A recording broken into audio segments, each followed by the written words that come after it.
राधे राधे। हम लोग चंद्रहास जी का पावन चरित्र श्रवण कर रहे थे, जिसका शेष भाग हम इस वीडियो में श्रवण करेंगे। कन्या को यह पढ़कर बड़ा दुख हुआ और वह सोचने लगी कि क्या यह प्राण प्यारा मेरी आँखों का तारा यहाँ मरने के लिए ही आया है। क्या इसके भाग में इसी प्रकार मरना लिखा था? किंतु उसे विश्वास न हुआ।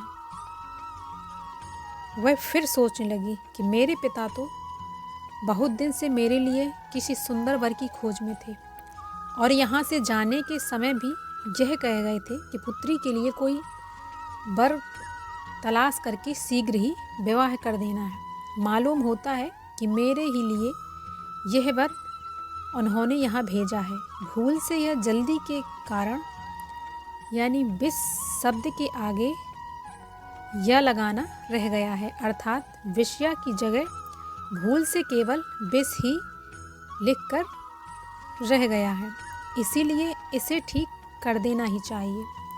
ऐसा विचार कर अपने नेत्रों के काजल की स्याही से विष शब्द के आगे या अक्षर और बढ़ा दिया, जिससे अब विषया हो गया। पत्र को ज्यों का त्यों चंद्रहास की कमर में जाकर खोंच दिया। इधर चंद्रहास की नींद उलटते ही वह सीधा मंत्री पुत्र मदन के पास पहुंचा और मंत्री का पत्र उसके हाथ में दे दिया। मदन ने अपने पिता का पत्र पढ़कर चंद्रहास की बड़ी खातिर की और बड़ी खुशी से फौरन ही अपने विषया का विवाह चंद्रहास के साथ कर दिया और इस बात की सूचना भी अपने पिता को दे दी। इसमें दोहा है, भक्तन के प्रतिपाल प्रभु भक्तन के सिरताज, विष देते विषयादयी हरि बड़े गरीब निवाज। पिता ने जिस समय यह समाचार सुना तो क्रोध के मारे आग बबूला हो गया और तुरंत ही घर वापस आकर अपने लड़के को बहुत तरह धिक्कारने लगा। जब लड़के ने वह चिट्ठी निकालकर सामने रखी और कहा कि अब आप ही विचारिए, इसमें क्या मेरा दोष है? मैंने तो जैसा आपने लिखा था वैसा ही किया है। मंत्री चुप हो गया और सोचने लगा कि कन्या चाहे विधवा हो जाए, किंतु चंद्रहास को जीवित छोड़ना उचित नहीं। फिर जल्लादों को बुलाकर आज्ञा दी कि सवेरे ही जो मनुष्य दुर्गा जी के मंदिर में आवे उसे बिना विलंब के मार डालना।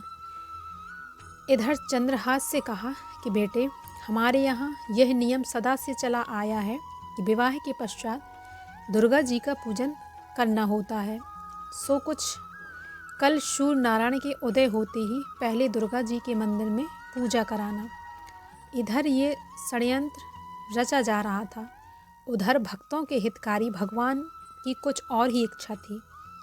उन्होंने कुंतलपुर के राजा को रात में ही यह स्वप्न दिया कि राजन, अब तुम बहुत वृद्ध हो गए हो, यह धन संपत्ति व शरीर सब नाशवान है, इसीलिए अब तुम्हें हरि चरणों में ध्यान लगाना चाहिए, क्योंकि मुक्ति का द्वार तो वही है। इसलिए तुम्हें उचित है कि तुम अपने मंत्री के जमाई को बुलाकर सवेरे ही राजपाट दे दो। वह सब कुछ योग्य है और तुम शेष आयु भगवान के भजन में व्यतीत करो। प्रभात होते ही राजा ने मंत्री के बेटे मदन को बुलाया और आज्ञा दी, मेरा विचार है कि अपना समस्त राजपाट चंद्रहास को सौंपकर भगवान का भजन करूं। इस प्रकार तुम चंद्रहास को शीघ्र मेरे पास भेज दो। मदन यह बात सुनकर बड़ा प्रसन्न हुआ और सोचने लगा कि चंद्रहास के राजा बनने पर तो सारा राजकाज पहले ही अपनी ही मुट्ठी में रहेगा और तुरंत दौड़ा दौड़ा चंद्रहास के पास आया। चंद्रहास उस समय दुर्गा जी के मंदिर को जाने की तैयारी कर रहा था। सो ही इसके पहुंचने पर चंद्रहास को तो राजा के पास भेज दिया और आप दुर्गा जी के मंदिर में गए। वहां पहुंचते ही जल्लादों ने फौरन ही इसको मार डाला। इधर चंद्रहास के पहुंचते ही राजा ने उनको राज तिलक करके शब राजकाज सौंप दिया। उधर जब मंत्री ने अपने पुत्र के मरने का समाचार सुना तो रोता रोता मंदिर में पहुंचा, पत्थर से सिर मारकर प्राण त्याग दिए। सत्य है, भगवान की लीला अपरंपार है। मनुष्य कुछ सोचता है, ईश्वर कुछ करता है। किसी ने कहा ही है, मेरे मन कछु और है, करता के कुछ और, सो ठीक ही है। भगवान की गति जानी नहीं जाती। जिस चंद्रहास के सिर पर तलवार झूमने वाली थी, उसी का सिर राजमुकुट से भी शोभायमान हुआ। धन्य है प्रभु, धन्य है। इधर जब चंद्रहास ने अपने ससुर और साले का इस प्रकार का हाल सुना तो उसी समय दौड़ा दौड़ा दुर्गा जी के मंदिर में पहुंचा और हाथ जोड़कर अनेक प्रकार से दुर्गा जी की स्तुति करने लगा कि हे तरन तारण मैया, कृपा करके इन दोनों पिता पुत्र को जीवित कर दीजिए। किंतु जब दुर्गा जी ने किसी प्रकार भी इनकी प्रार्थना पर ध्यान नहीं दिया तो यह म्यान में से तलवार निकालकर अपना सिर काटने को तैयार हो गए। उसी समय प्रसन्न होकर दुर्गा देवी प्रकट हो गई और उनका हाथ पकड़कर बोली कि हे वत्स, जो दुष्टात्मा मंत्री दिन रात ही तेरे प्राण लेने की चिंता में रहता था, उसी कारण आज उसको कुछ पुत्र सहित यह फल प्राप्त हुआ है। तू उसके प्राणों की इतनी चिंता क्यों करता है?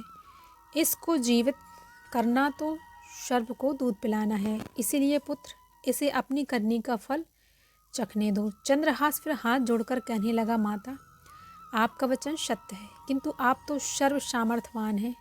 आप इसे जीवन दान देकर इसके हृदय को भगवान का भक्त बना दें, फिर यह दूसरे की बुराई कभी नहीं करेगा। भगवती यह सुनकर बड़ी प्रसन्न हुई और दोनों पिता पुत्र को जीवित कर दिया। दोनों पिता पुत्र ने जीवित होकर जब भगवान की भक्ति का ऐसा प्रताप देखा तो उसी समय चंद्रहास के चरणों में गिरकर अपने अपराध की क्षमा मांगी और उसी दिन से भगवान की भक्त हो गए। इसके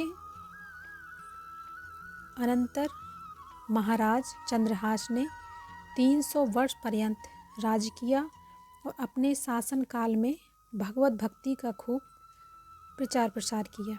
जिस समय राजा युधिष्ठिर ने अश्वमेध यज्ञ के विचार से घोड़ा छोड़ा था, उस समय सबसे पहले महाराज चंद्रहास ने ही उस घोड़े को पकड़कर रोका था। उस समय श्री कृष्ण भगवान ने सोचा कि जब स्वयं मुझे ही चंद्रहास ने पकड़ रखा है और बाहर भीतर भी कहीं भी नहीं आने जाने देते हैं, तो फिर और कौन लड़कर इससे पार पा सकता है। ऐसा विचार कर स्वयं चंद्रहास के पास गए और अर्जुन के साथ मेल कराकर घोड़े को वापस करा दिया। इसके अनंतर चंद्रहास जी अपने बड़े पुत्र को राज सौंपकर राजा युधिष्ठिर के यज्ञ में गए। अब इस कथा में इतनी ही बातें विचारने योग्य हैं जिनसे भक्तों को शिक्षा मिलती है। पहले तो इसमें प्रतिमा की प्रतिष्ठा का फल कितना दिखाया गया है। दूसरे, अपने साथ बुराई करने वालों के संग भी भक्तजन सदा भलाई ही करते हैं। तीसरा, भगवान के भक्तों को मृत्यु का भय नहीं रहता। चौथे, महान विपत्ति और कष्ट पड़ने पर भी भक्तजन भगवान का भजन व ध्यान नहीं छोड़ते हैं। ऐसे ही शिक्षाओं का भाव इस कथा में झलकता है, जो कि भक्तजनों के ग्रहण करने योग्य है। फिर यह बात तो संसार विदित है कि भगवान सदा अपने भक्त के वश में रहते हैं और भक्त ही प्रसन्नता का अपनी प्रसन्नता से भी अधिक ध्यान रखते हैं।